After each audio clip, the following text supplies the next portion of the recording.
మీ ఇంట్లో పచ్చిమిరపకాయలు ఉన్నాయా? తొందరగా పాడైపోతున్నాయా? రండి చూసేద్దాం ఈ వీడియో.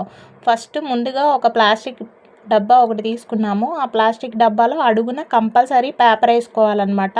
వాటర్ని స్ప్రెడ్ చేసేసుకొని పచ్చిమిర్చిని ఫ్రెష్గా ఉంచడం కోసం పచ్చిమిరపకాయలు తీసుకొని ప్రతి దానికి తొడాలు తీసేయాలి. ఇరిగినవి ఏమైనా కట్ అయినవి ఉంటే పక్కన పెట్టేసుకోండి, అవి ఫ్రెష్గా ఉండవు.